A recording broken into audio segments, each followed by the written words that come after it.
première. Radio O, première sur l'info.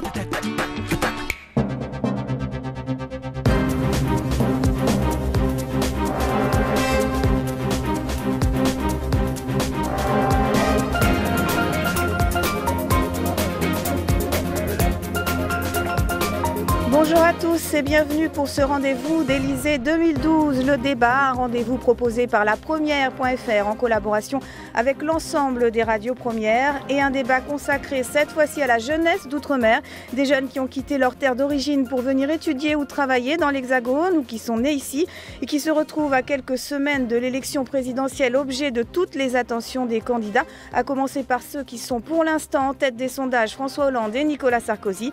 Les jeunes et la politique entre attirance et répulsion, la jeunesse est-elle soluble dans la politique ou l'inverse? Nous essaierons de répondre à ces questions tout au long de ces 26 minutes en compagnie de 4 invités autour de la table. Taïmana El Akod, 24 ans, polynésien.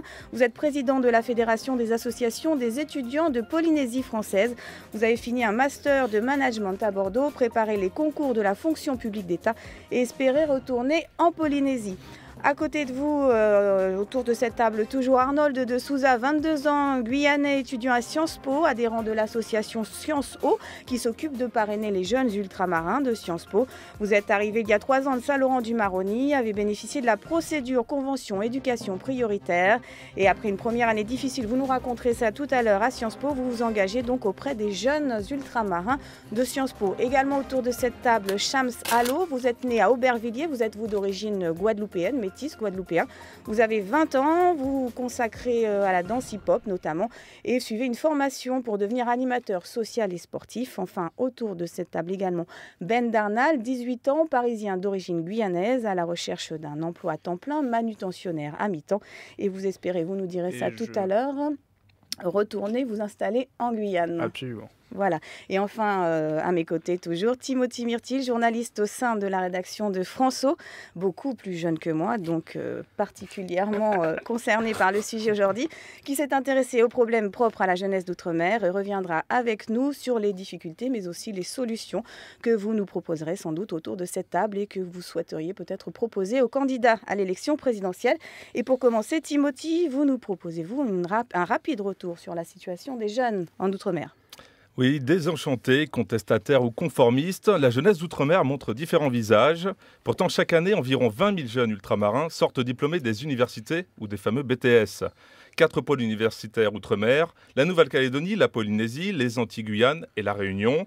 2 agences pour la mobilité et la formation, autant d'outils destinés à faciliter l'insertion des jeunes ultramarins dans la vie active. Alors si on vous écoute, Tim, ça veut dire que tout est fait pour que nos jeunes ultramarins se sentent bien une fois qu'ils ont quitté leur terre pour venir étudier ou travailler dans l'Hexagone? Eh bien non, Célia, car certains étudiants sont contraints de poursuivre leur cursus en métropole, parfois sans bourse, sans aide. Ensuite, beaucoup de diplômés ne trouvent pas de travail correspondant à leur niveau de qualification dans leur région. Et puis il y a aussi les 150 000 jeunes sortis du système scolaire sans qualification chaque année, ici dans l'Hexagone ou dans les régions. L'île de la Réunion a connu des émeutes de la vie chère le mois dernier. Une révolte en fait, surtout des jeunes, puisqu'ils sont 60% au chômage. Des chiffres inquiétants qui ne sont pas sans conséquences. Alors, période électorale oblige, le malaise des jeunes de l'outre-mer suscite l'intérêt des candidats à la présidentielle. Et est-ce que la présidentielle suscite l'intérêt des jeunes? C'est ce qu'on va essayer de savoir aujourd'hui. Taïmana El Akod, vous êtes donc polynésien, 24 ans, président de la Fédération des associations des étudiants de Polynésie française. Est-ce que vous vous intéressez à cette campagne présidentielle? Je pense que la problématique outre-mer des présidentielles, en tout cas pour la Polynésie, est peut-être moins importante pour les Polynésiens du fait de la distance et du fait du désintérêt aussi. Je pense que comme on n'est pas beaucoup d'électeurs, les candidats à l'élection ne se déplacent pas non plus nous voir. Demandent pas non plus ce que l'on veut. Donc ils font de grandes promesses, à peu près 5 pour l'instant, tous les mêmes. Donc c'est révision du contrat de projet, de grandes phrases sur la Polynésie dans la France, mais finalement il n'y a pas de grand-chose de concret. Donc je dirais que les étudiants aujourd'hui se désintéressent peut-être parce que justement on ne s'intéresse pas à eux. Les étudiants polynésiens, est-ce que c'est le cas des étudiants guyanais qui sont ici? Arnold de Souza, vous qui êtes étudiant à Sciences Po? Oui, alors on s'intéresse particulièrement aux propositions des différents candidats, bien sûr. Mais je suis d'accord avec mon camarade ici, parce que c'est vrai qu'on a besoin de bien plus que quelques visites en période électorale dans les dom-toms, parce qu'il y a vraiment des problèmes auxquels on ne s'attaque pas directement ou qu'on met en lumière juste dans les périodes électorales. Donc voilà, il faut passer aux choses un petit peu concrètes. Je ne vais pas rentrer dans le détail des programmes des différents candidats. On y reviendra un petit peu plus tard.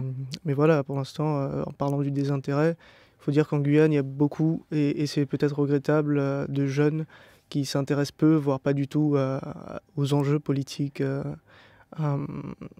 mis à part bon, voilà, les questions qui les touchent directement, et c'est vraiment regrettable.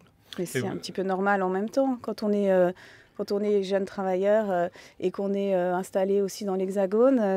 Chams, allô, est-ce que vous qui êtes originaire de Guadeloupe, mais métisse, donc qui portez peut-être un regard un petit peu différent sur la situation, est-ce que vous suivez un peu ce que proposent les candidats pour les jeunes ? Oui, tout à fait. Je pense, comme tout le monde, ou presque tout le monde, suivre les élections présidentielles. Le seul problème, c'est qu'aujourd'hui, on va dire que les élections, aujourd'hui, comme lesquelles elles sont présentées, ne fait qu'aujourd'hui, plus d'un jeune sur deux engendra à ne pas voter. Parce qu'aujourd'hui, de voter, c'est pas forcément quelque chose de bien pour un jeune, et c'est pas forcément bien vu aujourd'hui. Pourquoi c'est pas bien vu ? Peut-être parce que les élections présidentielles visent plus un peuple un petit peu plus âgé. Ça, c'est une opinion que vous partagez, vous, Ben Darnal ? Non, moi je pense qu'on a affaire à deux candidats aujourd'hui qui sont dans la logique coloniale. On l'a vu parce que nous, on est concernés directement, puisqu'on a aussi des descendants de colonisés, et que de ce point de vue-là, ce sont en quelque sorte, ils sont assez adverses, mais de nous, en fait. On l'a vu avec un Hollande qui appelle à bombarder la Syrie, enfin qui appelle à intervenir en Syrie. On l'a vu avec un PS qui finalement soutenait l'intervention militaire de l'OTAN en Libye, etc. Donc moi, je pense pas que ça soit le PS aujourd'hui se présente comme un parti finalement ennemi des jeunes, ennemi des colonisés, etc. Vous êtes originaire de Guyane, on rappelle ? Moitié guyanais, moitié algérien, métis. Et ben du coup, vous, qu'est-ce que vous feriez, qu'est-ce que vous proposeriez pour les jeunes de l'outre-mer, puisque cette campagne manifestement ne vous parle pas ? Bah c'est simple. En tout cas pour l'outre-mer, je pense qu'il faudrait une indépendance. Je parle en tout cas au nom de la Guyane, je pense qu'une indépendance serait importante, parce qu'on a d'énormes matières premières.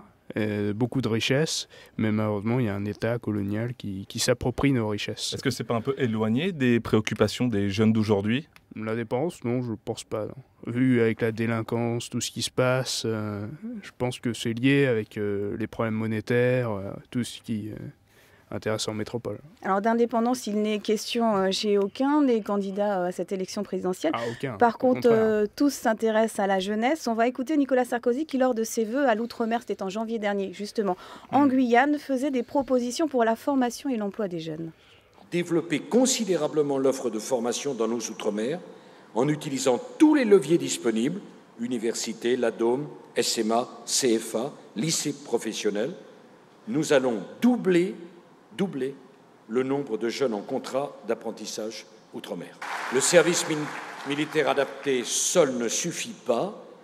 Nous allons vous donner un nombre plus important de contrats d'insertion dans la vie sociale, de contrats uniques d'insertion pour les outre-mer. Ils doivent être utilisés comme marchepied temporaire de quelques mois pour permettre un retour à une vie professionnelle normale. Alors la formation, le retour par des contrats aidés, notamment à la vie professionnelle. Arnaud de Souza, vous qui êtes guyanais, mais aussi étudiant à Sciences Po, donc vous vous intéressez, vous êtes peut-être un cas particulier autour de cette table, mais particulièrement du fait de vos études à la politique. Est-ce que ça vous semble une solution adéquate pour les jeunes d'outre-mer ?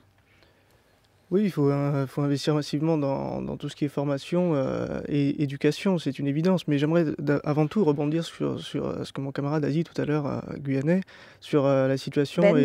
Ben a dit, excuse-moi, a dit sur l'indépendance de la Guyane. Aujourd'hui, objectivement, la Guyane n'a pas les moyens de devenir indépendant. Et les indépendantistes sont une minorité.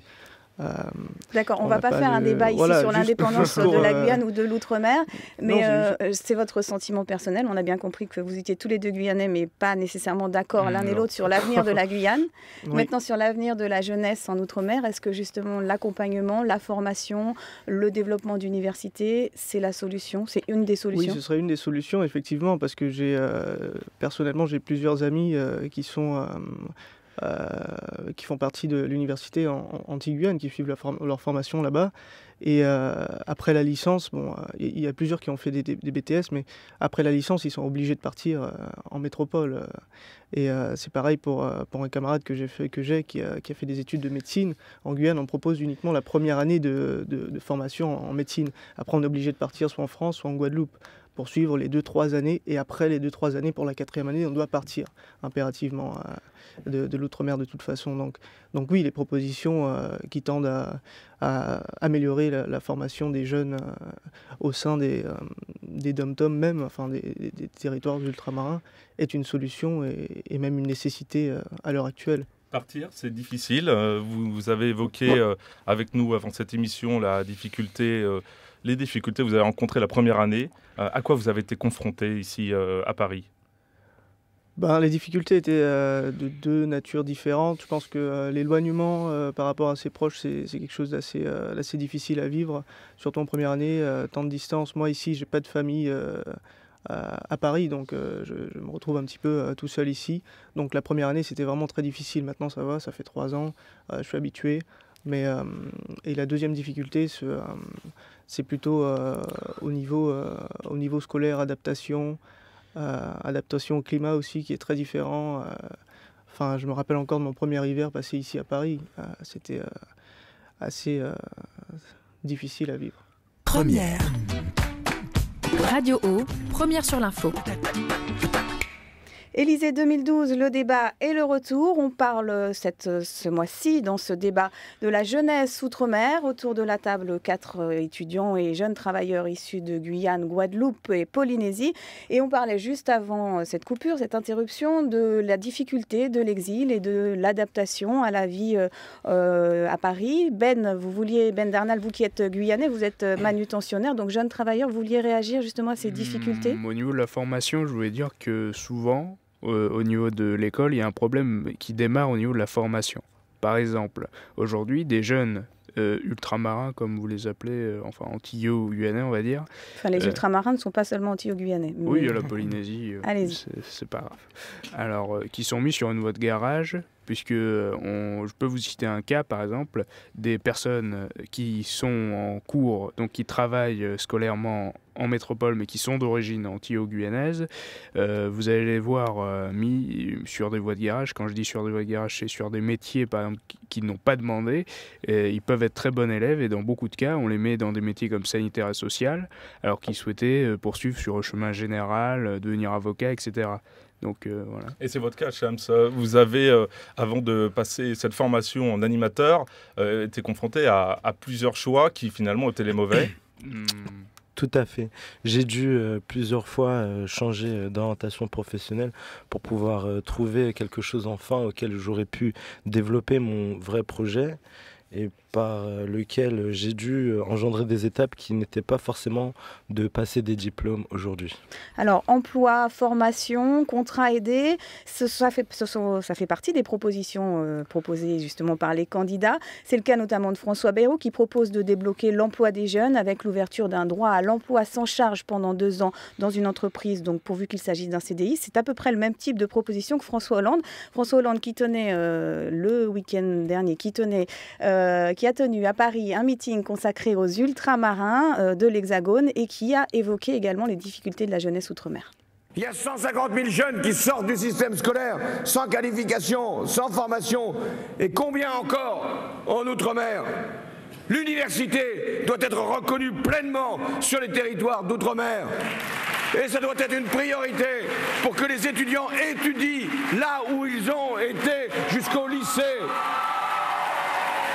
Et dans les lycées de nos outre-mer, il y aura aussi des classes préparatoires aux grandes écoles qui permettront à des jeunes de pouvoir accéder aussi à l'excellence et à la réussite. Voilà François Hollande à Paris. Taïmana El Akoth, vous qui êtes polynésien, puisque tous les ultramarins, on le disait, ne sont pas antillais ou guyanais, président de la Fédération des associations des étudiants de Polynésie française, vous avez dû vous exiler, vous avez dû partir pour poursuivre vos études. Est-ce que c'est une difficulté supplémentaire justement quand on est jeune? Est-ce qu'il y a une difficulté d'adaptation? Et vous qui souhaitez retourner ensuite en Polynésie, est-ce que c'est compliqué de pouvoir repartir? Alors c'est une difficulté, mais pire encore, c'est-à-dire on est encore plus loin que les autres, on est encore moins représenté, on est à peine 2500 étudiants polynésiens en métropole, et surtout culturellement, personne ne nous connaît, c'est-à-dire que quand on dit Tahiti, on nous confond avec Haïti, on pense qu'on va à l'école en pirogue, enfin il y a plein d'idées reçues comme ça, qui culturellement et socialement empêchent notre insertion sociale en métropole. Et donc nous, notre fédération, justement, on essaye de faire en sorte d'insérer plus facilement tous ces Polynésiens pour que l'année d'adaptation, qu'on appelle l'année d'adaptation, se réduise à 1 mois d'adaptation. Mais je voulais rebondir sur les propositions des candidats à la présidentielle pour l'emploi. Le problème, c'est que la plupart de ces propositions ne sont pas applicables en Polynésie parce qu'on a un statut d'autonomie. Et donc, ce qui fait que toutes les lois et toutes les propositions qu'ils veulent mettre en place, peut-être à part le SMA qui est une compétence d'État en Polynésie, tout le reste, on n'a pas de contrat d'apprentissage, on a très peu de formation en continu. Les charges sociales et le droit du travail, c'est un droit polynésien, donc tout ce qui pourrait être appliqué en métropole ne sera pas forcément appliqué en Polynésie. Et donc, nous demandons justement de favoriser l'emploi des jeunes. Pourquoi l'emploi des jeunes par rapport à l'emploi du reste? C'est parce qu'en Polynésie, 50% de la population a moins de 25 ans. L'âge médian en Polynésie, c'est de 28 ans. Comparé à la métropole, c'est incroyable. Ok, on est que 270 000, mais ça veut dire qu'il y a en gros 135 000 personnes qui sont très très jeunes. Et donc, quand on a une problématique d'emploi de la jeunesse, en métropole, quand on dit 60% des jeunes sont au chômage ou 50% des jeunes sont au chômage, ça représente très peu dans la proportion de personnes au chômage. Chez nous, ça représente énormément, puisqu'on est beaucoup dans la proportion de population.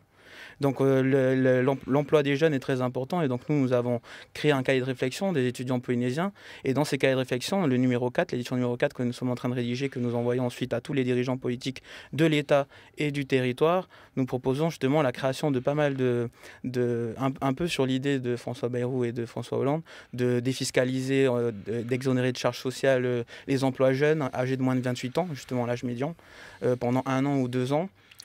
Créer un contrat aussi, un contrat un peu comme le CPE, mais sans la précarité, on va dire. Créer un contrat jeune qui permette en fait de gagner de l'expérience et qui favoriserait les diplômés techniques qui sont défavorisés par rapport aux diplômés généraux. Il y a beaucoup de bonnes intentions, c'est généreux, mais est-ce que, Arnold de Souza, quand vous allez retourner au pays, est-ce qu'il y aura des emplois qui répondent à vos qualifications ? C'est ce que j'espère en tout cas. Je verrai une fois sur place, mais mon objectif, c'est quand même d'engranger un maximum d'expérience au niveau de l'Hexagone, mais aussi à l'étranger, avant de retourner au pays. D'accord. Vous disiez effectivement, Taïmana El Akoth, vous qui êtes polynésien, que c'est un petit peu un cas particulier, la Polynésie, du fait du statut du territoire. Pour autant, est-ce qu'il y a des problématiques qui sont communes à tous les jeunes ultramarins, qu'ils soient réunionnais, mahorais, du Pacifique, des Antilles, de la Guyane ? Eh bien, le manque de représentation, je pense que c'est quelque chose d'assez partagé dans les différents départements et régions d'outre-mer.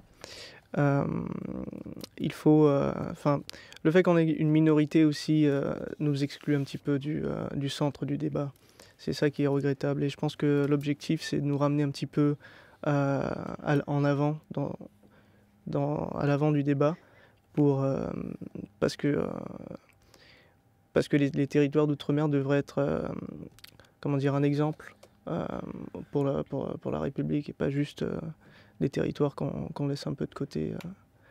Les ultramarins, vous disiez une minorité, peut-être que les jeunes ultramarins sont une minorité finalement dans la minorité. On va écouter une jeune réunionnaise qui s'appelle Roxane Solès, qui a 19 ans, qui est étudiante Erasmus à Barcelone et qui, pendant les récentes émeutes contre la vie chère à La Réunion, a publié sur Facebook son opinion, sa vision de la jeunesse réunionnaise. On réagira ensuite. Je racontais mon expérience quand je suis arrivée en métropole en 2008. On m'a fait certaines remarques assez... C'était de l'ignorance, mais parfois assez malsain. Et je voulais juste remettre les choses en place et dire que la Réunion, c'était pas juste des émeutiers, c'était pas juste de l'assistanat, et qu'il y avait une jeunesse motivée et travailleuse qui sacrifiait beaucoup de choses pour aller étudier à l'étranger et qu'elle était fière de ses origines et qu'elle voulait le montrer, quoi, prouver qu'elle était capable de faire des choses. Et c'était pas juste des victimes du système, quoi. Voilà, Roxane Solès, dont la page Facebook, il faut le préciser, a été vue par plus de 5000 internautes. Une jeunesse motivée, une jeunesse fière de ses origines. C'est aussi ce que vous revendiquez, Shams Allo, qui vous êtes métisse, originaire de Guadeloupe et en formation pour être animateur social et sportif. Tout à fait. Et plus particulièrement, je m'occupe vraiment de privilégier les jeunes à la réinsertion. Et ce que je voulais vraiment souligner, c'est que par rapport à la société aujourd'hui, les élections présidentielles et les propositions qui ont été faites, l'attente des jeunes, réellement aujourd'hui, c'est quand même une société un peu plus tolérante et beaucoup moins dans le préjugé aujourd'hui. Vous trouvez qu'il y a beaucoup de préjugés contre les jeunes ou contre les jeunes ultramarins en particulier ? Je pense qu'il y a beaucoup de préjugés contre les jeunes tout court aujourd'hui. C'est aussi ce que vous pensez, Ben Darnal, vous qui êtes originaire de Guyane, on le rappelle. Oui, c'est ce que je pense, mais ce que je pense également, j'aimerais rebondir sur le terme préjugé, c'est qu'aujourd'hui il y a des organisations qui prétendent œuvrer contre les préjugés, etc., mais qui en réalité sont du côté du pouvoir. J'aimerais citer SOS Racisme et compagnie. En réalité, ils ont démontré à plusieurs reprises au cours des dernières années qu'ils étaient en fait du côté du pouvoir. Est-ce que ça veut dire que vous ne trouvez pas votre place, même si vous êtes né dans l'Hexagone et que vous avez peut-être plus de clés et de leviers pour être bien dans cette société ? Je ne me sens pas représenté par ce type d'organisation. Voilà, mais... Vous vous sentez représenté par vous-même ? Par qui ? Ça veut dire quoi ? C'est quoi la solution ? Non, c'est pas ça. C'est qu'aujourd'hui, moi, je suis un militant anticolonialiste et ceux qui sont, et je n'aime pas, ceux qui sont dans la logique coloniale et qui essaient de faire croire qu'ils œuvrent contre le racisme, alors qu'ils sont du côté des néocolons, etc. Ça veut dire qu'il n'y a aucun candidat à cette élection présidentielle qui trouve grâce à vos yeux ? Non, mais surtout que les candidats qui sont intéressants, ils ne sont pas médiatisés. Il y en a plusieurs. Nathalie Arthaud, Philippe Poutou ? Poutou est intéressant, déjà. Philippe Poutou, le candidat oui, LPA. LPA, je le connais. Il est... Qui a succédé à Olivier Besancenot. Ouais. Non, il est intéressant, il a des idées. Après, on n'est pas d'accord sur tout. Enfin, je ne suis pas d'accord avec lui sur tout ce qu'il peut développer, mais déjà, il est déjà plus anticolonialiste que la plupart. Alors, on va parler un petit peu, si vous le voulez bien, sondage et statistiques. En 2002, 16% des voix des jeunes 18-24 ans avaient été à Jean-Marie Le Pen, 6% de ces mêmes voix en 2007. Aujourd'hui, Marine Le Pen serait créditée de 18% des voix des 18-24 ans, un maître conditionnel bien sûr. 34% des intentions de vote des jeunes de 18-24 ans iraient à François Hollande et 22% à Nicolas Sarkozy. Est-ce que ce sont des chiffres, Taïmana et Lacotte, vous qui êtes polynésien, qui vous étonnent ou qui correspondent un peu aux discussions que vous pouvez avoir avec vos compatriotes ? Alors c'est sûr que ce ne sont pas des chiffres qui représentent l'idée des jeunes polynésiens parce que les Polynésiens ont en majeure partie peur de l'indépendance et donc François Hollande soutient aujourd'hui le parti indépendantiste en Polynésie, même s'il dit qu'il est contre l'indépendance. Et en fait, ça lui décrédite certains... Il dit en fait qu'il laissera les Polynésiens choisir leur avenir institutionnel. Voilà, c'est de la langue de bois. Mais en gros, il soutient le deuxième parti, c'est tout. Mais les Polynésiens ont assez peur de l'indépendance, de ne pas pouvoir s'en sortir et tout. Et ce qui fait que ils votent plus à droite, même s'ils sont très sociaux. C'est assez rigolo. Y compris les jeunes, donc. Oui, y compris les jeunes, parce qu'ils ont l'impression que quand ils vont voter à gauche, ils vont voter pour l'indépendance. Et pourtant, écoutez ce plateau, on a l'impression que vous êtes tous assez réformistes. Est-ce qu'on peut dire que vous êtes de gauche, Shams ? Écoutez, pour parler du dernier meeting de François Hollande qui était à Paris 19e au gymnase Jean Jaurès, j'ai contribué même à l'organisation du meeting. Donc, un meeting qui était consacré, dédié aux ultramarins de l'Hexagone. Tout à fait. Donc je pense aujourd'hui effectivement être de gauche. Voilà. Je voulais souligner juste par rapport justement à nos attentes et des vraies aussi attentes des jeunes par rapport aux élections présidentielles, c'était aussi de favoriser, de privilégier les informations et les vraies informations de tout ce qu'on peut faire avec des diplômes de formation et tout ce qu'on ne peut pas faire. Vraiment, parce qu'aujourd'hui, la majorité des jeunes ne sont pas assez informés et n'ont pas été privilégiés des informations qu'ils pouvaient avoir sur le type de formation qui pourrait éventuellement leur correspondre aujourd'hui. Juste un mot sur le vote Front National, peut-être avec vous, Arnold de Souza, qui est étudiant à Sciences Po et guyanais. On vous donnera la parole même juste après.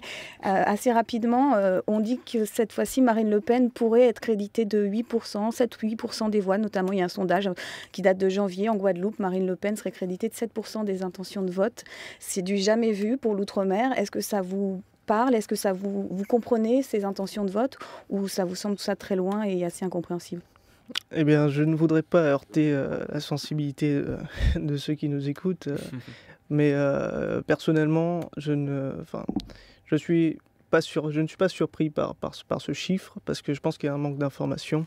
Souvent, les gens, ils font leur choix sur l'émotion, c'est-à-dire la déception, etc. On va essayer de voter pour les extrêmes pour voir ce que ça donne.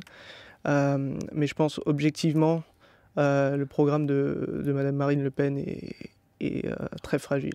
Merci. Donc, très vite, Ben, vous vouliez réagir là-dessus? Pour moi, le FN est pas pire que les deux partis droite-gauche coloniale, je vais pas le répéter. Pour moi, il n'est pas pire. Ça veut pas dire qu'il est mieux, hein, mais il n'est pas pire. Et je pense que il s'oppose à un système, même si je suis pas d'accord avec tout. Là où je suis pas, on vous aura bien compris sur ce sujet. On est pris par le temps, malheureusement. Juste un dernier tour de table, ni oui ni non. Est-ce que vous irez voter pour l'élection présidentielle? Non. Vous, alors ça c'était la parole de Arnold de Souza, 22 ans guyanais. Chams? Oui, et je n'espère ne pas être le seul. Vous, Ben Darnal? Ah non, pas du tout. Là. Et enfin vous, Taïmaï Lacote? La procuration obligatoirement. Pour la Polynésie. Voilà, merci à tous. On se retrouve dans un mois pour un autre débat autour de l'outre-mer et l'élection présidentielle. Nous évoquerons la place des réseaux sociaux dans la campagne, mais aussi dans les préparatifs des élections législatives à venir dans la foulée du scrutin de mai prochain. À très bientôt.